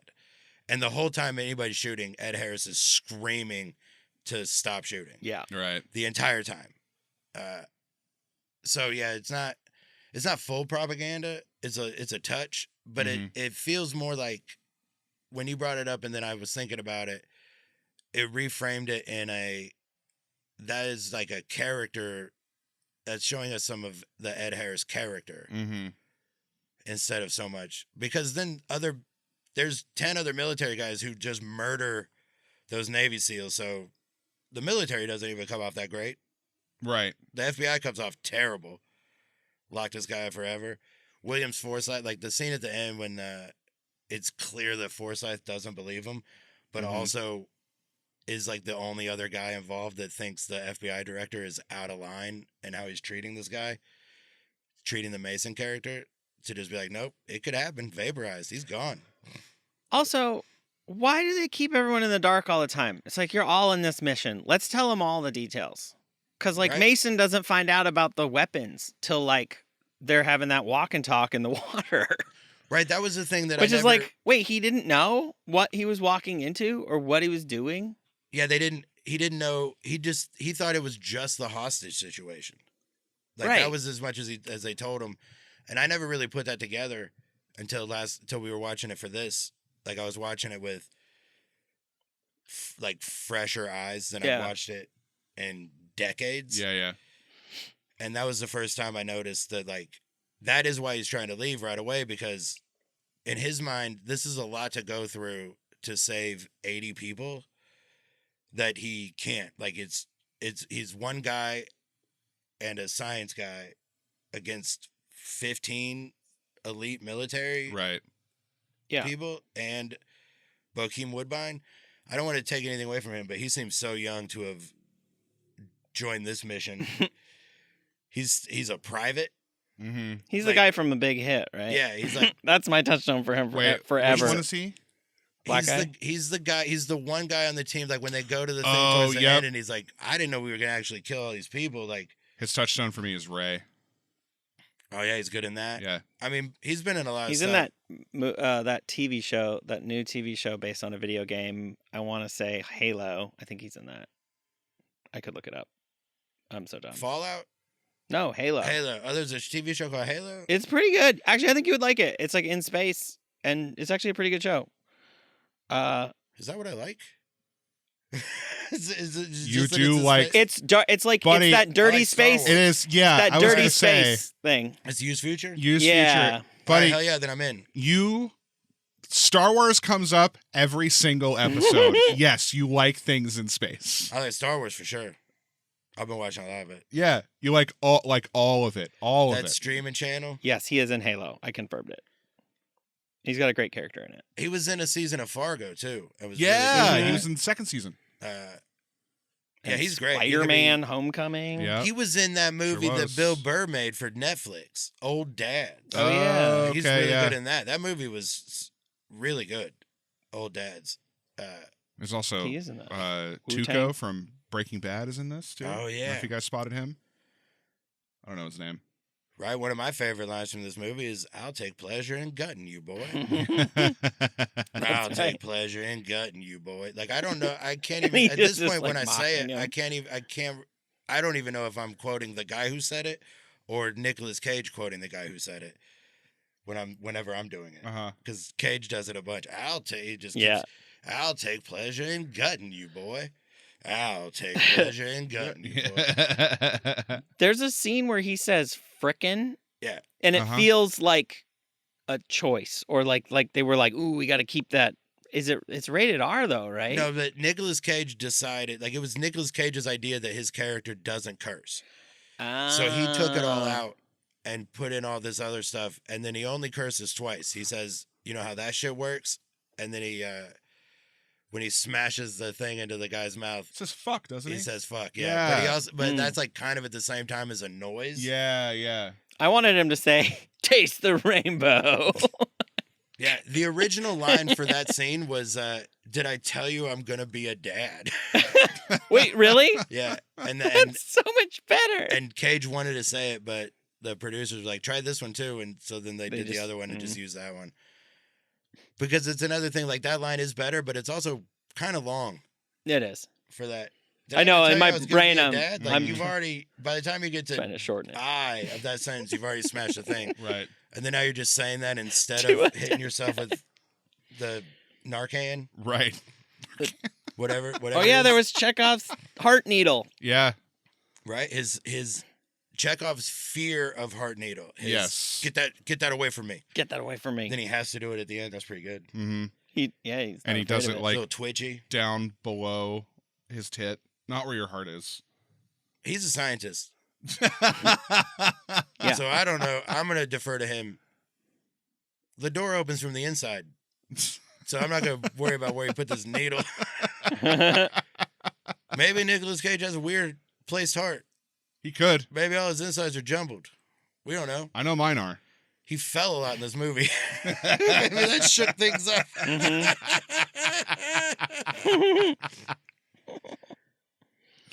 Right, so as many dope quotes as are in this, there's also just as many clunky lines. I'm only borrowing your Humvee. Yeah. Gosh, a lot happened since then. Yeah. I wrote that down too.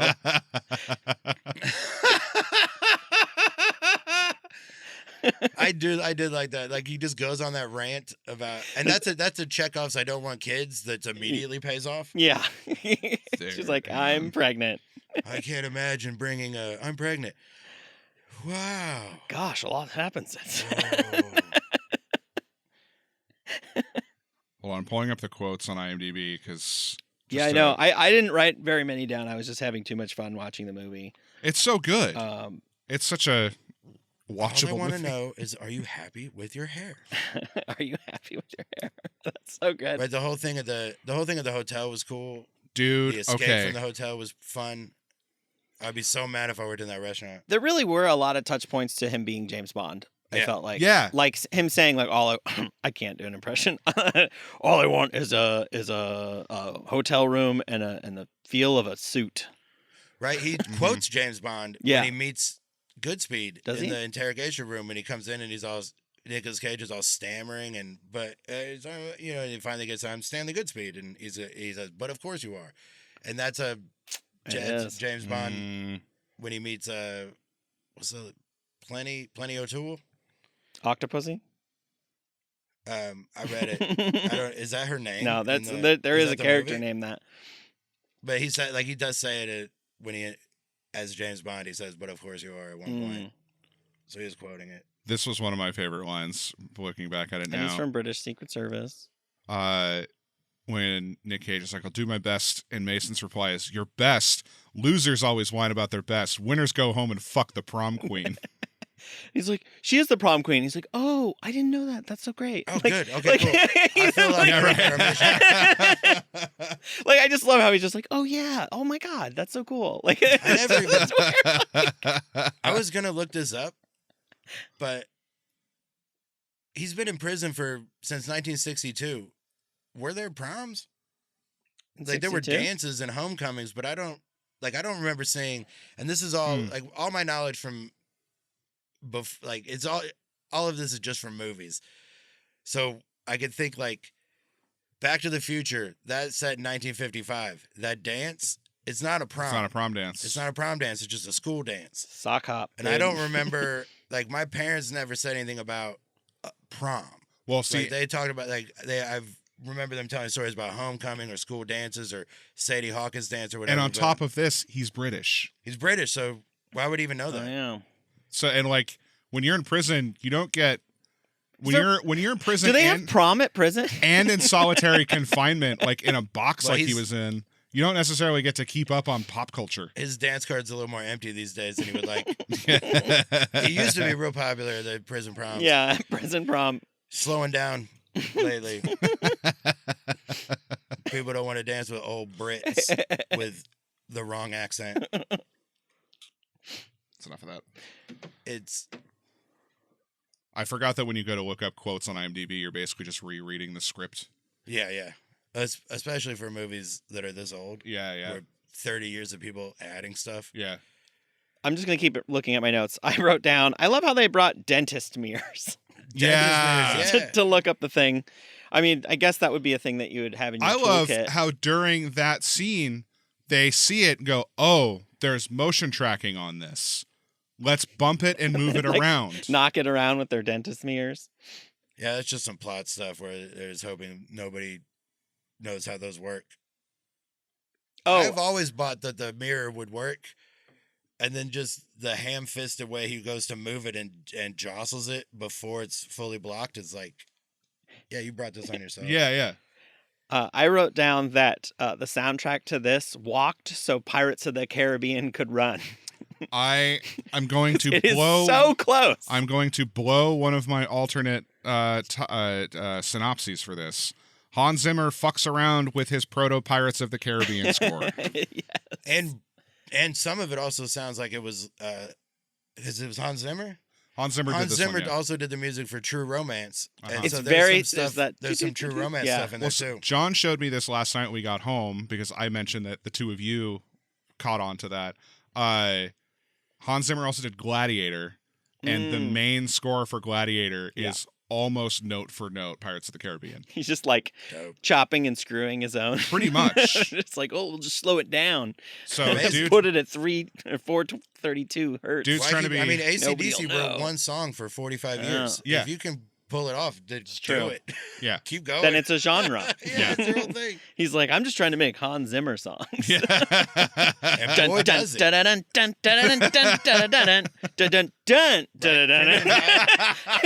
it's the dent there. Now you're doing the thing like this is like if he's at court trying to explain why it's not play like when John Fogerty had to prove that Green River and Born on the Bayou were different because he didn't own the rights to the Creedence catalog, but a solo thing was the earlier studio or whatever label sued him because the song on a solo album was close to a song that he had written already for stuff they owned, and he had to go to court with a guitar. Like you could see this. There's like really. It's not good footage because it was before they actually aired stuff like this, right. But there's footage of him showing a judge how, like, so this song goes like this, and then this song goes like this, and it's not, and then the judge is like, I guess it's different. It's like the footage of Vanilla Ice. He's like, no, mine's like dun dun dun dun dun dun dun. Yeah, except You're like, that's a lie. That is they not. stole it. That's stolen. Like, come on. That just is that song. Yeah, it is. That was all I had written down. All right, so should we move on to the Raz and then come back from the questions? let's do it. All right, well let's come back with the Raz.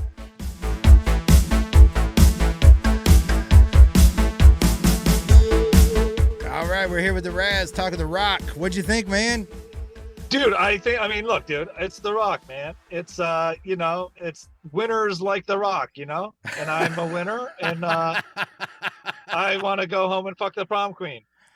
Yeah, well, good luck to you, man. What's your relation? Did you see this in the theater?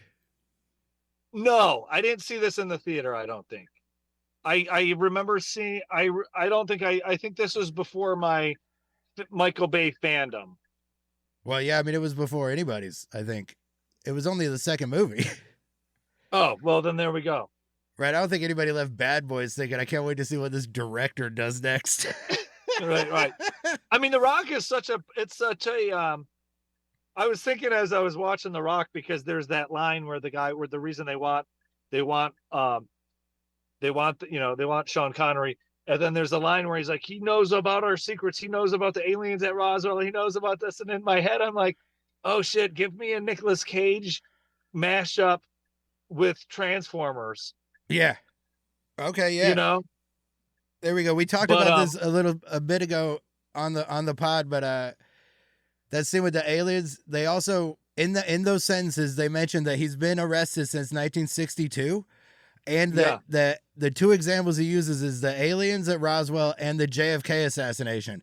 How the fuck would he know about the JFK assassination a whole year before? Well, and he already had the microfiche hidden in the church. Right? So unless it's just future, there's a whole file of future plans. I mean, look, we knew about, our government probably was doing airplane testing for 9/11 a year prior, so there's probably similar. Oh yeah, I mean, we could spend a whole other podcast talking about how much they knew about 9/11 before it happened, but that's not what this is. That's a different pod. That is so. If anybody else played Nicolas Cage, would it be? Is there anybody where this could possibly be better? Nic Cage is a perfect thing because, like, different scenes, he's got completely different energy, right? Right. So the only other person the only person I think you could really replace would be Ed Harris. Because, like, Sean Connery is perfect, right? You do need a Brit spy, right? So it's kind of like, I don't know. I think it's a perfect movie. Right. I think the only way to go other than Nic Cage would be to be like more nerdy. Like if you turned it into, I can't even think of a good example, but like, the guy that played Higgins on fucking Magnum PI or some shit, like where it's just like 100% scientist, no training at all. Right. Just some dork. Like that might work, but I think you're right. The Nicolas Cage did it great. Nicolas Cage is very much kind of the same, to bring it back to Transformers, Shia LaBeouf's energy, where it's like competent, but not. Like he's like kind of like a Ryan Gosling character, right? Like it's like, yeah, that kind of, it's like the nerd. It's Die Hard energy. Water. It's like the good Die Hard movies have the Bruce Willis is like, I guess I'm the only one. And the bad Die Hard movies are the ones where he goes, I'll do it. I'm John McClane. I've done it before. Right. It's the fish out of water type of scenario. Yeah. So if somebody just said, I wanted a big, loud, dumb action movie, how many do you recommend before The Rock? Any? Oh, less than 10. I mean, it's a great movie. That's a good question. I mean, a big dumb action movie. Fast and Furious are dumb. The Rock is a great action movie, I guess. Yeah, The Rock. I mean, I would recommend The Rock over any Fast and Furious. Right. So it depends on what you're asking for. Yeah, just big dumb loud action. All right. Well, you're on your way into a movie, so let's wrap this up. What do you want to sign off for the Rock episode with? Be kind to yourselves and each other, and follow me on Instagram at my name is Razzle. Hell yeah, that's all right. So that's the Raz on the Rock. We'll be right back with the questions.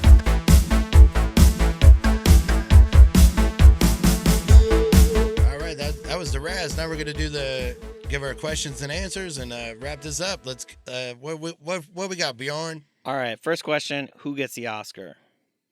Only one. Only one. I mean, mine's Ed Harris. Mine was actually Sean Connery. Okay. Then I'll say Nicolas Cage. Nicolas Cage. All right. Everybody gets the Even though Oscar. Ed Harris should get it. He just is like acting the whole time, and Nicolas Cage is just over there playing jazz, like trying. It's like too desperate. Is that not acting? he's just chewing on every line. It's all performing. I love it. But the fact that Ed Harris doesn't have one kind of makes me lean towards Ed Harris. Sure. Yeah. All right, you guys have a double feature? My double feature is our double feature right now. It was mine too, yeah. Like, Con Air. Yeah, these two movies go perfectly. Back to back. Family Man, right? Yeah, right. Right. The Weatherman. Nailed it. The Weatherman and the Family Man is a perfect double feature for Nic Cage. Those are Trapped in Paradise and Leaving Las Vegas. He's just trying to leave. Yeah. Both places. Highlander, he's doing a bad accent of the wrong. Sure. Highlander, and then The Hunt for Red October, where you're like, oh, the Russian guy's Scottish. Oh, the Spanish guy's Scottish. Yeah. Interesting. Mm-hmm. All right. But yeah, Con Air is the perfect. Con Air really is the double feature to The Rock. Yeah. Do we have a recast? I did recast this. All right. I recasted it. I'm gonna go first and say no. No. Change nothing. This movie is amazing. So I did this as if it was being rebooted today. Okay. All right. And I only recasted the main three people. So Ed Harris gets recast as Daniel Craig. Okay. There we go. They got the same shaped head. Right. Exactly. That's what I was thinking. Nic Cage gets recasted by John Hamm. Okay. And my legacy recast, Sean Connery, is now Nic Cage. Wait, you have Sean Connery as the Nic Cage character? No. Nic Cage is the Sean Connery Nick Cage character. is the Sean Connery character. Yeah. Okay, I see where you're saying. Nic Cage plays Mason. Nic Cage plays Mason. Daniel. John Hamm plays Goodspeed. And Daniel Craig plays whatever Ed Harris's character's name is. Hummel, Francis X. Hummel. You're like, we've got Timothy Dalton, and it's just like different ones. Right? I thought Daniel Craig. For a minute, I thought about going down the list because there's so many names in this movie, but then I was like, this is going to be way too long of a segment. Ed but Harris. Every one of those guys is in this movie. Most movies have one or two of those guys, the Philip Baker Hall, John Spencer, Stanley Anderson, like those old like military, like the what's his name? I can't. He's one of the general guys. He was also the bad guy. Stuart Wilson, that's his name. Okay. Like these guys just show up. Like there's only a couple of people that did those types of roles in the 90s that aren't in this movie, and they were in The Long Kiss Goodnight instead. That's what they're like. And David Morse was in both. He was able to pull off both. But G.D. Spradlin, that's another guy that does some of those. Daniel von Bargen, he's like a military guy that's not in this. Kurtwood Smith, not in this. The rest of those guys are in this. All of them. Just straight down the line. It's pretty fun. All right, my recast on this one. Ed Harris's recast with Val Kilmer. Okay. And then we've got Tim Robbins for the Sean Connery role, and then Tom Cruise as so just Top Gun. Okay, fair enough. Nice. Top 3 was mine. I like that. You said you had a sequel. You guys didn't have a sequel. I do not have a sequel. You already kind of shared. My sequel idea was for The Rock was Nic Cage gets there's like another situation happens. And then Nic Cage is now kind of in the Sean Connery role because now he knows how to get into the prison and he just uses the same skills that he got. Okay. For like a new situation. I don't know. That's dumb. Okay, cool. I really regret. I should have been like, you know what? I don't have one either. Do you guys have a better title for The Rock? I have 2 alternate titles. All right. My first one is Mr. Henderson's Head. Okay. And my second one is Godspeed to Goodspeed. Godspeed to Goodspeed. My better titles for The Rock are Losing My Sex Appeal and Hunt for Green September. Okay. I don't know. I like that. Silly. Do you have a description for The Rock that's technically right, but not? I have 4, one of which I already gave you. Okay. Let's get the other 3 because I didn't do this one. Mysterious terrorist organization gives us one more reason to hate dolls. Big decorative marbles make life tough for San Franciscans. True. And the U.S. government does the best it can to keep an incredibly volatile situation under wraps by flying military aircraft for hours on end through the middle of San Francisco. Right, nobody pays it. Everybody's too busy gasping for breath, having to walk up all those hills. Right, exactly. The entire city is just constantly grabbing their knees, trying to catch their breath. So nobody's going to notice helicopters and the Blue Angels flying by. It is a football day, and they're playing it early for some reason. So that maybe it's the first, it's week 1 of the NFL season, and people are like, that's probably why the Blue Angels. Did you have a different ending, or we like the ending? I like the ending, but I like the ending. I was thinking I'd like it if the government did pay, but then everybody died anyways. Yeah. Oh, sure. Yeah. They're like, shit, those families. We accidentally paid them out. Accidentally. The one thing, like, as far as watching the movie goes, the ending was great. If this was somehow real, it would make so much more sense for Nicolas Cage to just smash that thing in his pocket without ever fighting the guy. Because if he's already committed to jamming the thing into his heart, like, you don't have to fight the guy to do that. He's in the room. You've told us so many times this movie that one drop of this hits the ground and it'll kill everything within 50 feet. So just throw it at him. You don't have to hit him. It'll break where it lands. He'll die. You have your thing. Run away. Stab yourself. Because wouldn't it still be... Yeah, but also, why didn't they put it in less fragile stuff? They couldn't. Right. It's... Oh, it had to be... Oh, it eats through that's a bunch right. of shit. Yeah. So it has to be in little glass things. Yeah, they just made... They made up enough of a reason for it to be an unstable string of pearls configuration. Right. So we never had to ask. Because there is no answer.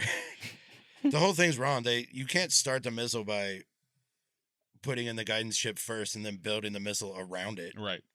Oh, yeah, and then what about all the sea life that they put Yeah, we never talked about that with Nariko. Is there one of the fucking missiles flies into the ocean and detonates. and poisons the water around the world with the most poison. with the most poisonous thing ever. Yeah, they don't mention it, so it's probably not a problem. Salt. There's probably something like salt water. Salt. Well, they did say that they hadn't really found a solution, except for that burning the napalm or whatever. Right, napalm doesn't work. It was thermite plasma. So they had to make up an extra thing. Did we watch this so you didn't have to? No, watch this fucking Watch this movie. Oh, yeah, no, watch this movie. This movie is... I mean, Roger Ebert wants you to watch this movie. 3.5 stars. Like, you guys, Michael Bay has a reputation for being, like, one of the worst directors ever. He had, like, 3 good movies before he became the worst director. And it was the first ever. 3. It's the first 3 are what gave him the ability to develop this reputation of being terrible. Yeah. It's like the Adam Sandler of action movies. Yeah. They gave him too much power. Yeah. I mean, Sandler's come back around. I just saw a trailer for Happy Gilmore 2, and I'm actually psyched for it. It does look funny. fun. Yeah. The trailer made me laugh, and that's high praise. Yeah. I kid. No, but I mean, you're not wrong. There's something about Sandler where just whatever comes out before you're 22, those are the ones you like. Yeah. Yeah. Anyway, anything else you want to say about it? About the movie?